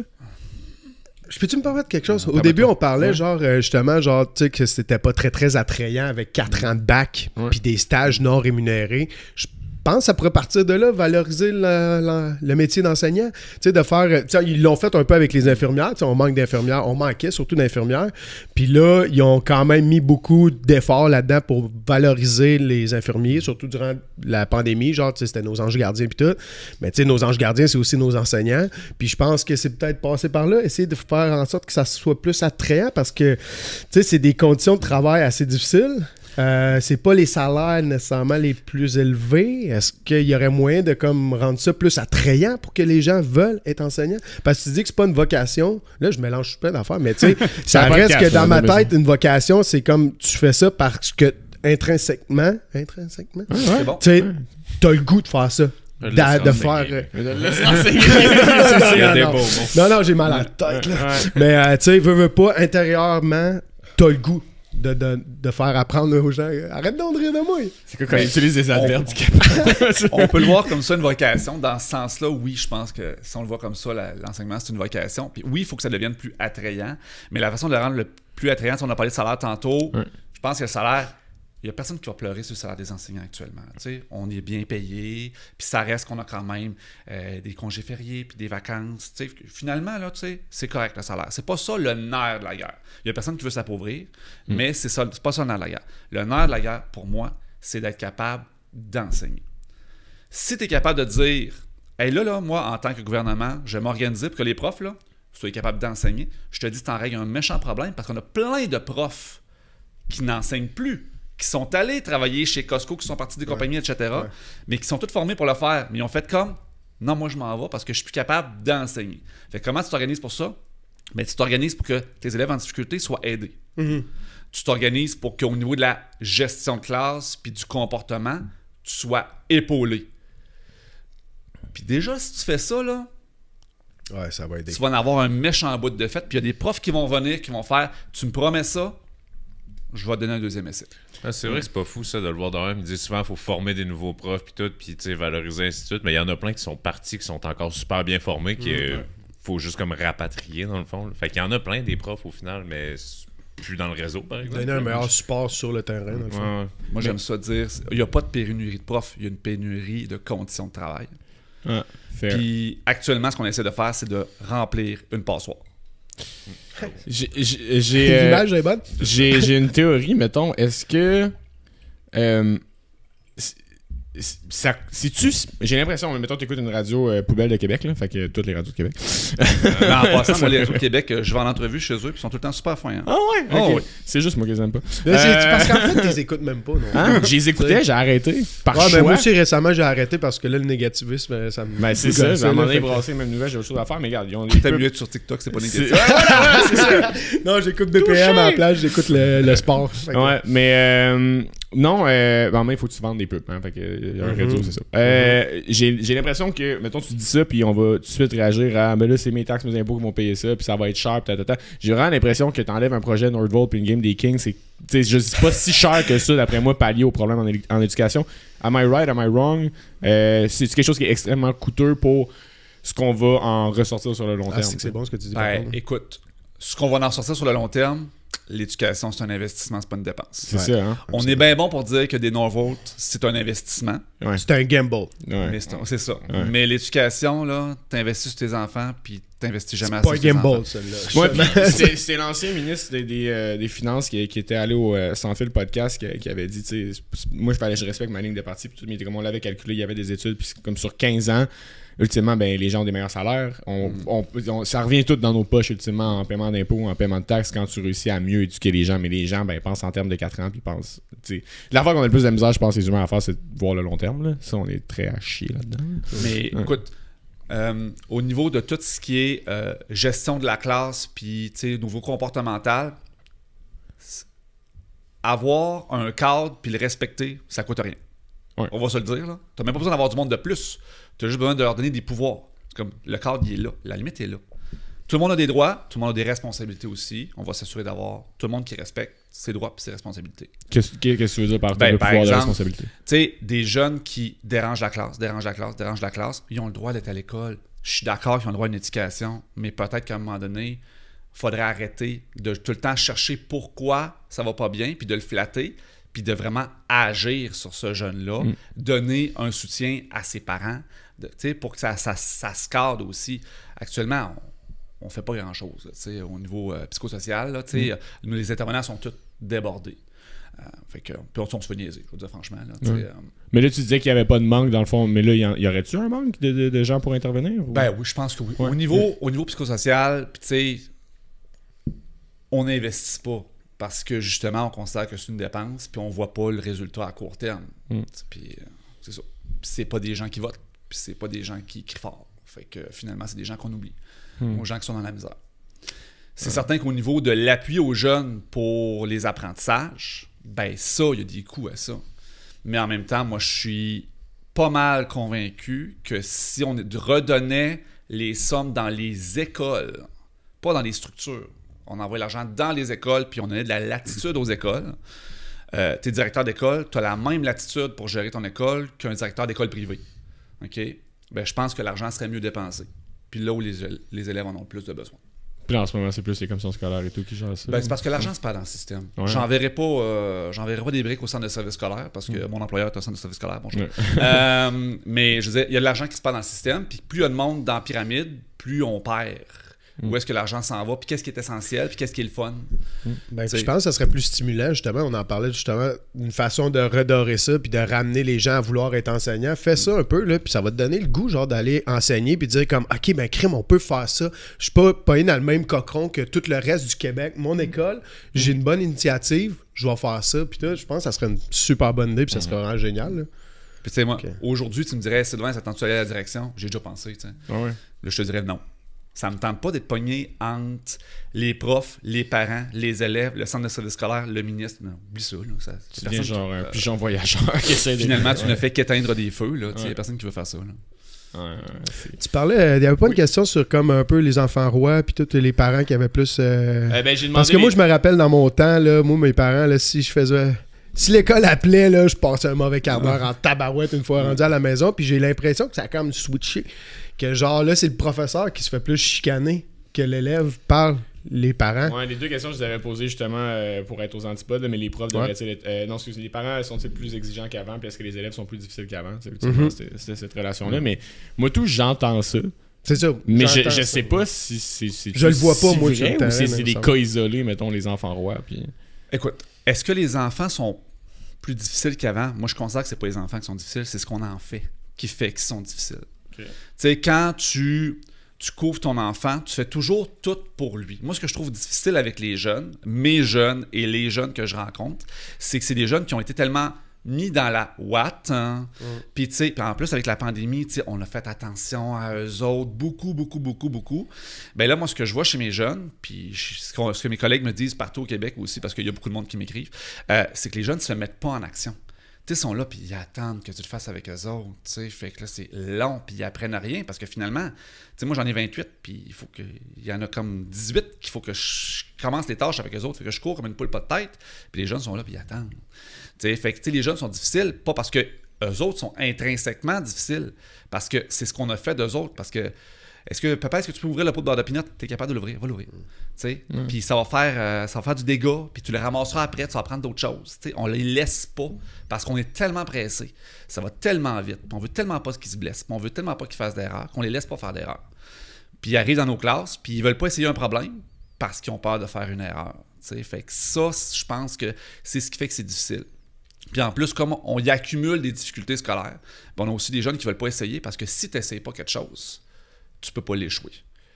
Si tu n'as jamais essayé ton examen, tu as écrit ton nom, tu as écrit 2-3 affaires juste pour dire que tu as écrit quelque chose pour pas te faire chicaner, puis que tu échoues, tu n'as pas vraiment essayé, c'est pas vraiment un échec. Fait que tu sais, c'est ça qui est difficile avec nos jeunes actuellement. Mais c'est pas eux autres, c'est ce qu'on en a fait. Puis les parents en général, tu sais, des fois j'aime bien gros charler ses parents, mais la grande majorité sont très compétents, puis ils veulent pour leur enfant. Est-ce qu'ils veulent de la bonne façon? Pas nécessairement, parce qu'ils veulent protéger leur enfant bien souvent. Ceux qui sont moins compétents en tant que parents, ils veulent trop protéger leur enfant, puis ils les laissent pas faire ces expériences-là qu'ils devraient faire. Puis il y en a qui vont monter aux barricades puis qui chialent sur tout. Ça aussi, c'est un problème. Le wattage est arrivé de où? Là, excusez, je viens de créer une expression, là, mais de mettre les enfants dans... C'est Newton, ça? Mon genre d'humour, ça. Non, mais qu'est-ce qui a fait qu'on les a autant protégés? Genre? Moi, je pense que c'est un mouvement de balancier. Ouais, parce qu'avant, il y a eu des abus. Puis... Il y a eu des abus d'un bar, puis à un moment donné, on se rend compte que, tu sais, il y a du monde qui se sont fait brasser, puis se dit, moi, ça n'arrivera pas à mon enfant ne sera pas brassé, on va avoir une bonne relation, puis tu sais, puis là, finalement, les parents sont amis avec leurs jeunes, fait que t'es ami, tu mets pas trop de cadre, puis là, ton jeune vit des difficultés, tu vas l'aider parce que c'est ton ami. Tu sais, je pense qu'il y a des relations qui changent, puis c'est un mouvement balancier. Actuellement, on est du bord. Depuis qu'on n'a plus le droit de la fesser. Non, mais tu sais, les profs on ont l'a déjà échappé été là. Plus intenses puis plus coercitifs, j'imagine, dans leur méthode, mais comme, c'est ça, est-ce que ça a été un balancier. Moi, je vais toujours me rappeler d'un prof en secondaire 4, un prof de maths, justement, qui m'avait dit, littéralement, il avait sacré, il avait fait, moi je m'en crisse si vous faites pas vos devoirs. Il dit, quand vous allez arriver au cégep, il y a personne qui va checker si quelqu'un fait vos devoirs. J'avais une prof au cégep qui checkait si je faisais mes devoirs, puis je l'haïssais. Parce que j'étais juste comme, c'est ma responsabilité, là, si je poche l'examen, c'est de ma faute, c'est moi qui va avoir des mauvaises notes, qui va refaire ce cours-là l'an prochain, qui va repayer pour ces affaires-là, tu sais, c'est comme... Ah, mais ça marche à un niveau où t'es rendu avec 16-17 ans, puis que c'est vraiment toi, ta faute, ton problème, puis... Ben, j'avais 15 ans, secondaire 4, c'est quand même encore jeune, mais tu sais... Ouais, mais là, toi, ça, tu l'avais compris parce que c'est quand même tes parents qui payaient pour ton école, tandis qu'il y en a qui lui... Mais dans mon cursus... Si tu es un élève de secondaire 1, il va faire « fuck yeah ». Non, mais peut-être pas 1 puis 2, mais tu sais, ultimement, c'était le seul prof en secondaire 4 qui avait adopté cette méthode de pensée-là, puis ça nous avait toutes marqué les étudiants, parce qu'on était comme « Ah, on a cette liberté-là », mais il était comme « Ouais, mais ça vient avec les conséquences potentielles aussi. » Fait que tu sais, ils nous avaient sensibilisés à ça. Puis, comme je t'ai dit, les autres profs continuaient à suivre la démarche des manquements, des retards, lui était comme, en sac, c'est toi le pire. T'sais. Ben là, moi, je vais ramener ça à l'école publique. Ouais. Moi, je suis en secondaire 2, puis je ne vérifie plus les devoirs de mes élèves. Ah ouais? Parce qu'ils les copient, de toute façon. Ben, j'en donne le moins possible. On s'entend parce que je sais qu'ils les feront pas à la maison. Ah, j'aime ça. J'en donne le moins possible. Non, mais attends un peu, c'est parce que je trouve qu'effectivement, les élèves ils passent tellement de temps à l'école qu'à un moment donné aussi, en sortant. Hey, c'est quand même tough, là, le soir, là, la routine. Ah, ils sont plus là. Là, attends un peu, là. Ah, puis lui, il en donne un, après ça, le prof d'anglais en donne un, puis là, après ça. Ah, puis là, c'est le bain, puis tout, puis là, il faut faire la lecture, puis là, après ça, il faut bien manger, faut bien, tu sais, faut surveiller le temps d'écran, etc. Tu sais, c'est beaucoup de choses. Moi, je trouve ça cool qu'il y ait comme moins de devoirs, puis après ça, c'est un peu la responsabilité des parents aussi, là. Tu sais, comme moi, Annabelle puis Jackson, ils en ont pas nécessairement, ils en ont pas de devoirs, mais je me prends le devoir de les faire lire, mettons, tu sais. Okay, ouais. Au moins ça, tu sais, puis je le fais pas tous les soirs, là. Je suis pas le père parfait, là, en ce moment, je veux pas essayer de mieux paraître que d'autres, là. Il y a bien des soirs que je gagne. C'est le père ordinaire. c'est exact. Mais tu sais, c'est ça, c'est la réalité des choses. Il y a des journées que je suis juste plus fatigué, il y a du ménage à faire, le souper, la routine du bain, puis tout. Ben, regarde, on n'aura pas de lecture à soir, mais il faut que j'en fasse, là. Mais jeune, ok, mais toi en secondaire 4. En secondaire 2. Moi, en secondaire secondaire 2, là, à un moment donné, pendant l'année, je disais à mes élèves, regardez, là, vous avez remarqué, j'ai vérifié plus les devoirs, là. Ouais. Puis je vous regarde aller, puis vous allez vous planter. Ok, au moins ça. Je sais qui est fait Sur ce chapitre-là, là, je le sais qui est-ce qui travaille, je sais qui est-ce qui travaille pas. Ouais. Puis je vous le dis, je vous rendez compte de vous travaillez pas, vous allez vous planter. Puis là, je vais vous regarder, ça va être comme le film Titanic, je vais manger du popcorn dans vos cordes à couler cet examen-là. Ouais. Tu sais, puis là, l'élève se pète la gueule. Ouais. Puis là, ils font comme, ouais, tu sais. Puis il y en a qui vont allumer. Puis il y en a qui vont se mettre à travailler d'eux-mêmes, puis il y en a qui vont pas allumer. Puis là, je recommence à vérifier les devoirs, puis à donner des conséquences, ce qui finalement donne pas grand-chose, parce que l'élève, il va aller en retenue, mais il fait pas plus ses devoirs. Parce qu'il aime mieux aller passer du temps à retenue sur l'heure du midi que de faire ses devoirs le soir. Parce qu'il fait des devoirs, parce qu'il n'a pas travaillé en classe, parce qu'il a accumulé du travail. En tout cas, une grosse histoire. C'est le test des Spartiates, même quand ils ont 7-8 ans, tu les envoies tout seul en nature. À un moment donné, tu vois qui revient, puis c'est pas mal ça. Mais tu te fais-tu. Y a-tu des parents qui se plaignent de ça, par exemple? Non, absolument pas. Ah ouais. Puis dans les salles de profs, y a-tu un gros jugement de même ou genre du bullying entre profs de genre, ouais, toi t'es check pas, mais moi, genre, je pense que tu devrais peut-être les checker. Ouais, hein? Parce que moi, dans ma classe, j'ai check, puis blablabla, puis tu dis. Je te dirais qu'il n'y a pas de domaine de bullying parce qu'il y a juste les profs de maths qui donnent des devoirs. Ah ouais? Ben, tu sais, Ça a slacké, les autres école matières. publique, secondaire, le prof de français donne peut-être un devoir par 9 jours. Tu sais, l'élève a 2 semaines pour faire son devoir. Fait que au final, c'est pas vraiment un devoir parce qu'il le fait à temps perdu pendant les cours, etc. Ouais, c'est pas la même réalité, tu sais. Ah, man, je me rappelle, on avait une affaire, ça s'appelait un florilège, man. C'était 30 pages en français, fallait le finir à chaque cycle de 10 jours. En plus de tous les autres devoirs puis les lectures qu'on avait, là, puis on avait genre une dizaine de livres par année. Là, Moi aussi, moi aussi. Je sais pas pourquoi je te crois pas. Pourquoi, Chris? Je sais Je pas. suis plus vieux que toi, ça veut dire que je suis passé avant dans la même affaire. Là, et il y avait des devoirs à tous les soirs, Tu puis lisais- beaucoup. Là. Ah ouais, ok, je te crois. Non, je lisais pas beaucoup. Ouais, c'est ça. Moi, j'allais voir le résumé sur Internet, mettons. Je peux pas lire le livre parce qu'ils ont pas fait de film. Ouais, C'est exact. ouais. Moi, j'étais bien content quand ils nous ont demandé de lire Harry Potter. Ils nous ont demandé de lire Harry Potter. Ben, moi, c'est direct dans mes années. Secondaire 3, je suis arrivé, puis Harry Potter 1 arrivait. Fait que c'est le premier. C'était le livre facile de l'année, j'imagine. Ouais, mais c'était quand même des bonnes briques. Fait Non, que, non, mais en mais minant, oui, c'est c'était le bon. fun. Ouais, C'était le c'est fun ça. à lire, là, tu sais. Fait que là, moi, je suis rentré dans cet univers-là d'Harry Potter, puis les films n'étaient pas sortis. Fait que Ok. je pouvais pas aller voir les films. à la Ouais, place, ils ont là, ça. sorti Germinal, puis j'ai toujours pas compris. Ouais, c'est calice de Germinal. Anyway. Moi, j'ai parlé des cours de culture religieuse, mais j'ai posé la question sans savoir qu'est-ce qui se passe en ce moment dans les écoles. Est-ce que c'est encore un cours d'éthique et culture religieuse comme moi je l'ai vécu? Ça a été changé Ouais, ok, ça pour ressemble à culture quoi? et citoyenneté québécoise. Ok. Fait que c'est vraiment...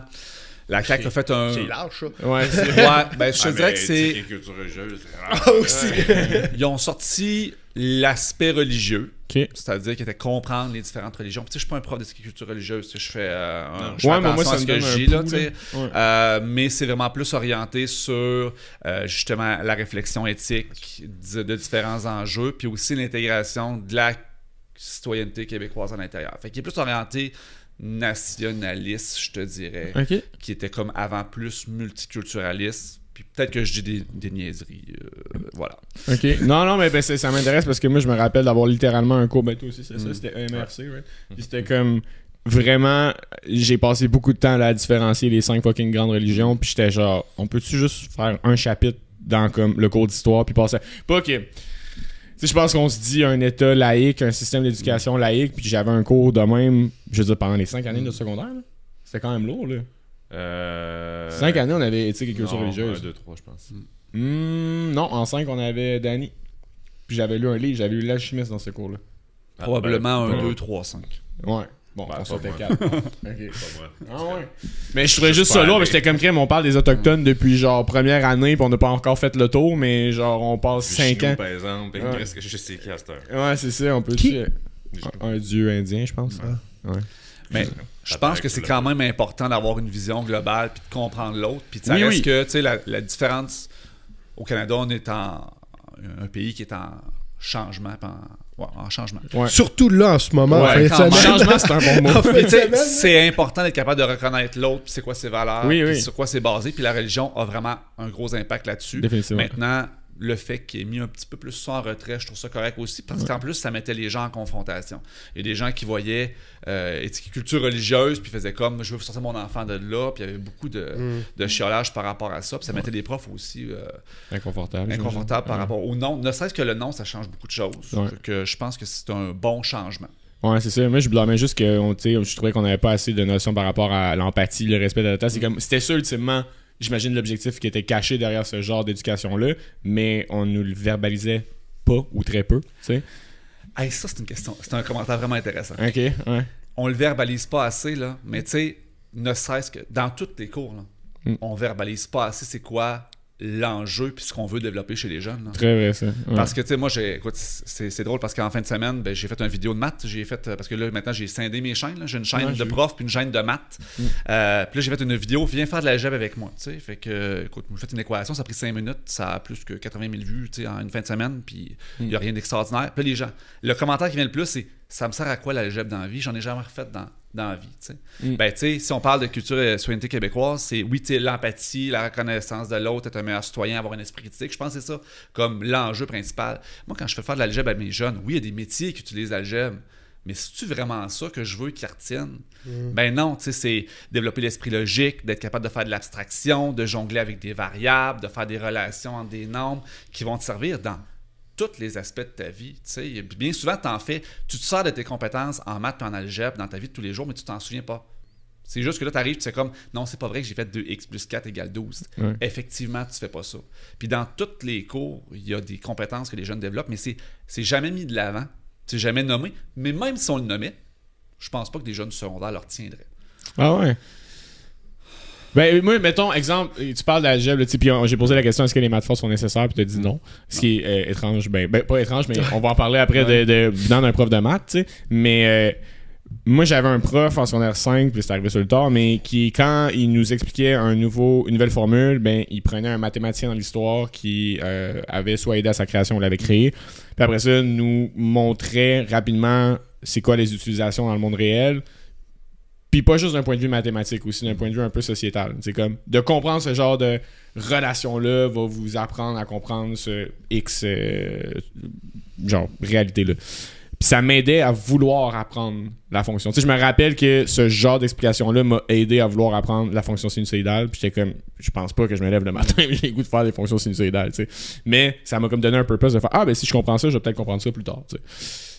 Ben, je sais pas si c'était moi qui étais curieux, mais j'ai l'impression que si on présente ce genre de plateau d'informations-là aux jeunes, ça va peut-être plus leur donner l'envie d'acquérir ces outils-là, non?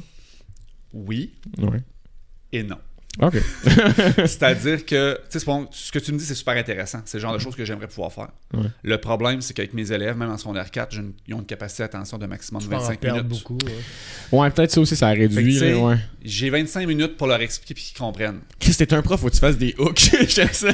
Non, mais c'est comme des hooks TikTok de genre, vous avez 3 secondes aujourd'hui pour catcher l'attention. Écoute, pour ça qu'en plus, je pense que je suis un meilleur TikToker. Ouais.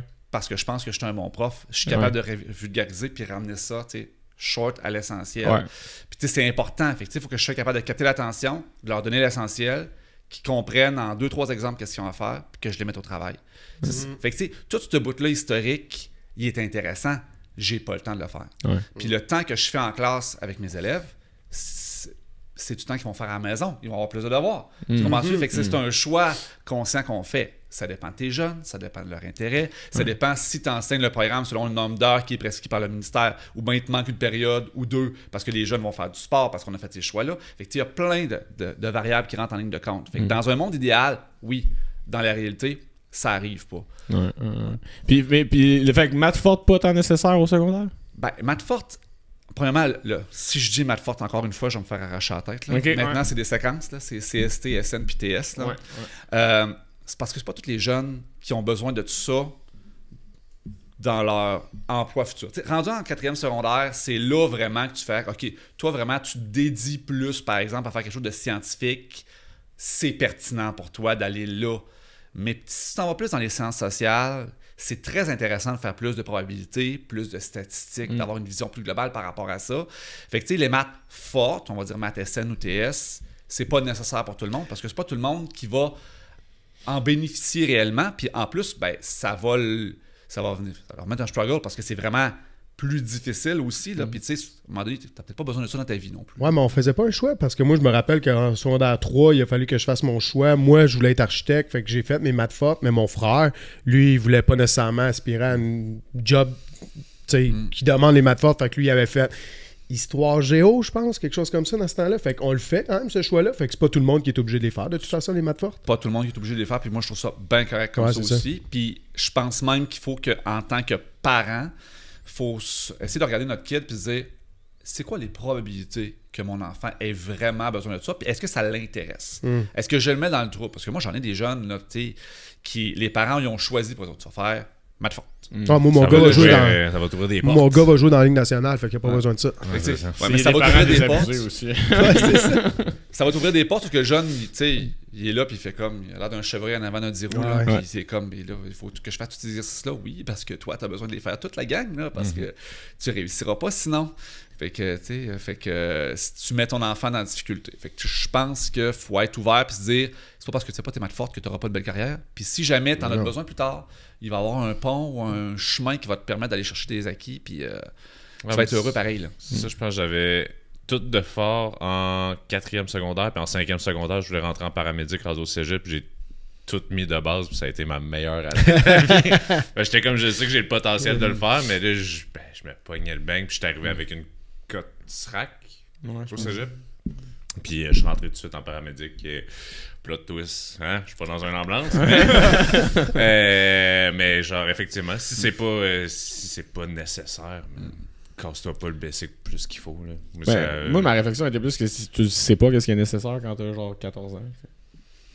Fait que tu sais, mais genre, je comprends votre discours, mais tu comprends un peu une veine, comme qui dit, tu vas être plus dans les sciences sociales, humaines, que genre, tu veux vraiment devenir architecte ou graphiste, et comme genre, ok, tu vois un peu où sont tes intérêts déjà. Il y a une question de, je vais dire talent, mais c'est pas le bon mot, là.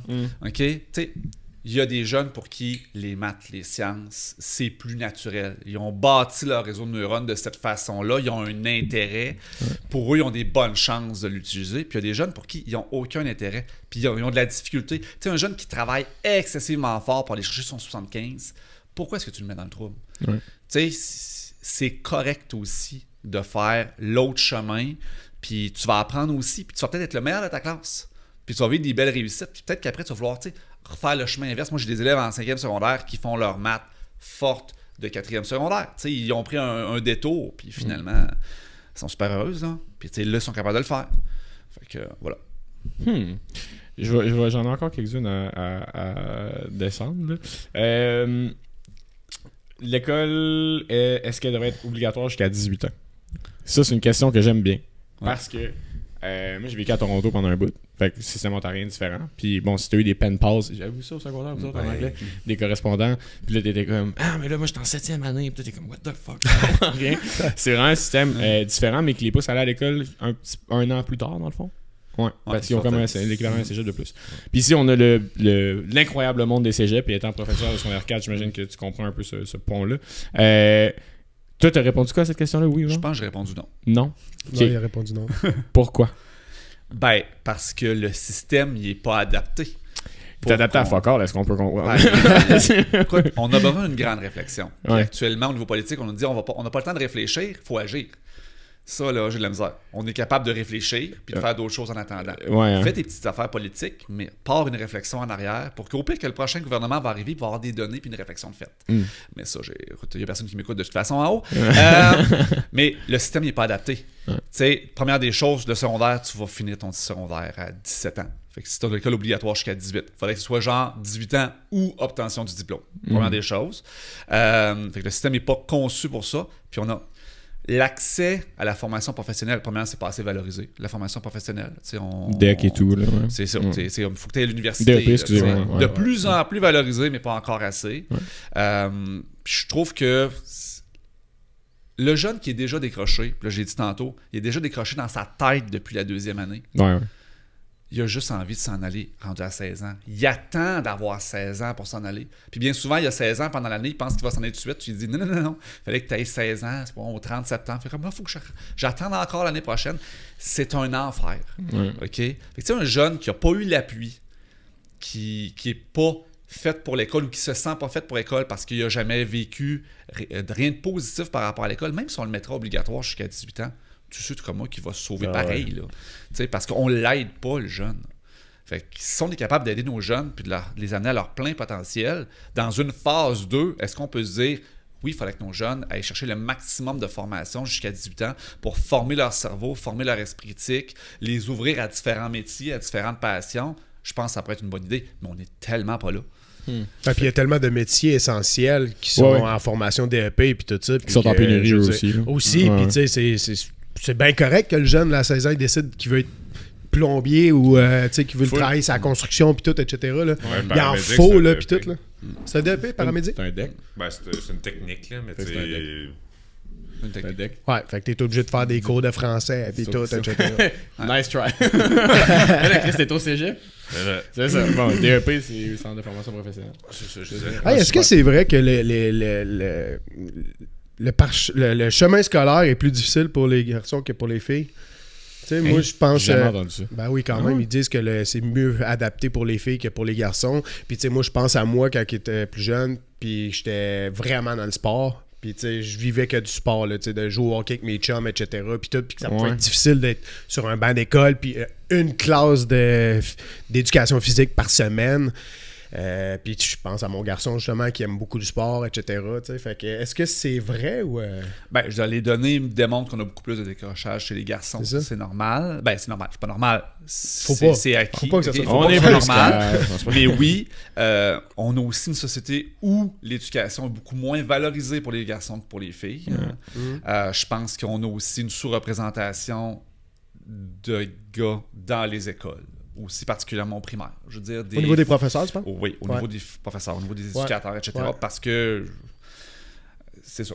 Fait que moins de male models, ça a comme ben oui, je pense que ça amène, puis c'est pas contre les femmes qui font un travail extraordinaire, mais c'est aussi une façon de comprendre la façon dont le jeune fonctionne dans sa tête. Tu sais, moi, entre autres, regardez-moi en face, là, je suis un geek, là, OK?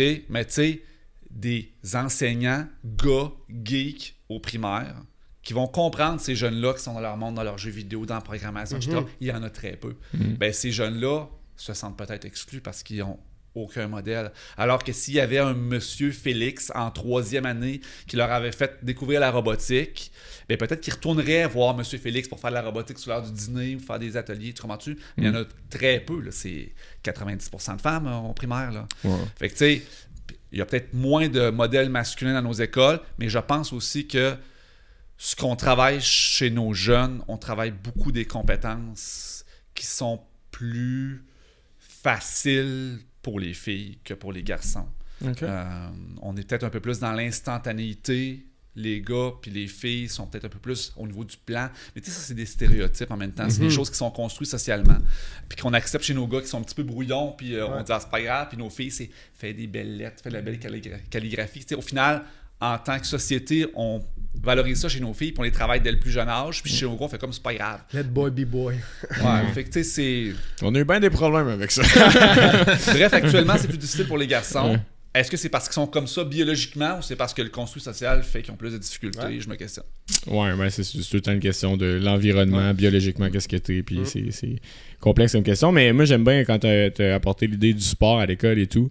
Je sais que nous autres, on allait à une école où est-ce que le plein air était mis de l'avant. Fait que on était entouré d'une forêt, dans le fond, puis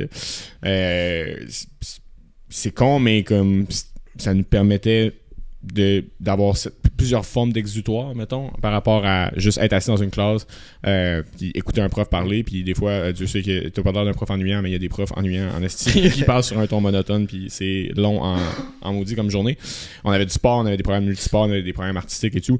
Est-ce que tu trouves que ben là, ça fait quand même un moment que tu es dans le système scolaire. Est-ce que tu trouves que ça s'est amélioré avec les années, comme le nombre d'activités, puis là, je ne veux pas dire parascolaire, mais vraiment comme dans l'horaire, puis qui peut aider les jeunes à libérer leur énergie, libérer leur créativité, puis après ça, revenir avec un esprit concentré. Parce que même moi, en tant qu'adulte, je le vis, tu sais, on est entrepreneur, puis je le dis souvent, moi, je fais beaucoup de sport. Mais j'ai besoin de faire un bloc de travail, aller faire un entraînement, aller faire un autre bloc de travail, aller faire un entraînement. Moi, d'être de 8 à 5 devant mon ordi, ça va me rendre fou. T'sais. Fait que j'imagine pas un jeune à l'école qui développe ces skills-là. Ben, je te dirais, au niveau du sport, je suis pas sûr qu'il y en a tant que ça. Ça s'est développé. Il y a de plus en plus de profils de programmes, etc. Beaucoup plus au secondaire qu'au primaire. Hein. Okay. Au niveau du primaire, je pense que ce qui s'est beaucoup développé, c'est le fait de travailler en petites séquences, en petits ateliers. Puis, changer beaucoup le mal de place, mettre les jeunes en action. Fait que ça, il y a eu un méga changement dans les 30 dernières années par rapport à ça. Là. Si je compare à quand moi j'étais au primaire, aujourd'hui, ça n'a plus rien à voir.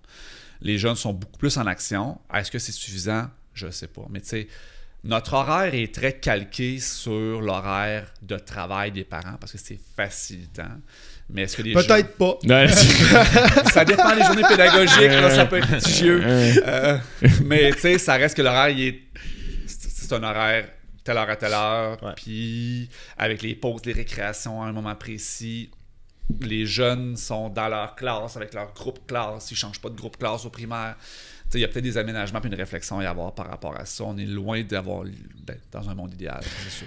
Ouais, moi, ok, je vais finir avec ça parce qu'il va falloir te laisser par ça, mais les aménagements, j'ai bon fan du podcast Deux Princes avec Philippe Audrey et Thomas Levac, puis Philippe Audrey fait juste constamment bâcher à quel point les écoles sont dégueulasses, là. Genre à quel point c'est des bâtiments qui ont l'air de des prisons. Puis un matin, je voyais justement un TikTok de quelqu'un qui était sur Google Maps qui était juste « Ouais, donc je peux pas croire », puis ça avait l'air d'une usine, puis c'était une école secondaire, genre. Es-tu d'accord avec ce propos-là? Trouves-tu qu'il y a de l'amélioration dans les établissements ou définitivement c'est quelque chose qu'il faut changer au PC, comme on dit? Ben oui, il faut changer ça au plus maudit. Ouais. Mais ça reste que c'est beaucoup, beaucoup de sous. Ouais, puis le parc a été laissé à l'abandon. C'est ça le problème, ça fait trop longtemps que ça a été laissé à l'abandon. Ouais. C'est pendant des dizaines d'années. C'est comme nos hôpitaux aussi. Renault, là, c'est de la peinture à mettre dans ta barnage. Ça a été conçu dans une optique de rentabilité d'espace. En premier lieu. Très peu de fenêtres, des blocs de béton pour que ça dure longtemps. Puis là, pour réaménager ça, c'est hyper complexe. Les systèmes ont été laissés à l'abandon. Puis il faut se le dire aussi, ça coûte excessivement cher construire au Québec et ça perd de l'argent. Un petit peu de mafia là-dedans. Non, je sais pas. Va pas là. Moi, ils vont construire là, une école à Prévost, là, 260 millions pour construire une école. C'est $250 million. Là. Je comprends pas comment ça qu'une école puisse coûter ce prix-là. Ben là, il n'y avait pas un abribus à Charlebourg qui a coûté $1 million aussi. Il y a de la mafia quelque part. Là, pour vrai. Là. C'est ça, mais non, mais tu voulais pas dire le mot, mais c'est de même quand même au Québec. Là. Il y en a beaucoup qui se font donner de la petite enveloppe, genre, puis on va pas au plus bas soumissionnaire. Là. Je pense que c'est ça qui a coûté l'école ou l'ancien zoo sur l'autoroute Laurentien sorti de la forme. Je pense que c'est ça le panneau. C'est comme nous avons investi genre 213 millions. Puis j'étais mais je pense que c'est une école secondaire et primaire comme conjointement. 213 millions, man. Voyons donc. Ça n'a pas de sens, là. Je connais pas les prix pour faire un bâtiment, là, mais j'ai aucune idée, mais ça me semble très cher. Là, c'est sûr que. Parce que comparé à mon salaire de 213 millions, je trouve ça excessivement cher, là, mais tu sais, je sais pas si c'est comme le prix plancher pour faire une école. Là. Je pense pas, moi. C'est ça. Mais j'ai pas des compétences pour le dire, mais j'ai l'impression que c'est cher. C'est une bonne. Selon mes calculs. Ben, pour vrai, merci Sylvain de t'être prêté au jeu puis de nous avoir permis de. T'sais, on pose des questions un peu naïves et tout parce qu'on est plus dans le système définitivement. Moi j'ai pas d'enfants, je les vois pas, puis toi tes enfants sont pas au secondaire et tout. Mais je pense que y a beaucoup de monde dans notre situation qui réagissent, commandent, parlent de l'éducation, mais sans vraiment savoir qu'est-ce qui se passe. Fait que de nous avoir donné le pouls de ça, c'est vraiment apprécié pour eux. Ouais, puis dans le fond, il va y avoir dans la description le lien, mais on peut te trouver sur TikTok, Instagram, Facebook. YouTube. Facebook, YouTube, effectivement. Je suis pas mal partout. Sous ton nom, Sylvain Duclos. Sylvain Duclos. Everything's gonna be there. Ben, un gros merci. Merci d'avoir pris le temps de venir ici après 1 an et demi à. C'est ça. God damn, vous êtes funny. Alright, merci tout le monde. Merci. Ciao. Hey, si t'as aimé ce que t'as entendu, tu peux t'abonner à la chaîne YouTube, nous suivre sur les différents réseaux sociaux. On t'encourage fortement à donner ton opinion, évidemment. Faites des blagues, faites-vous du fun. Passez une excellente journée.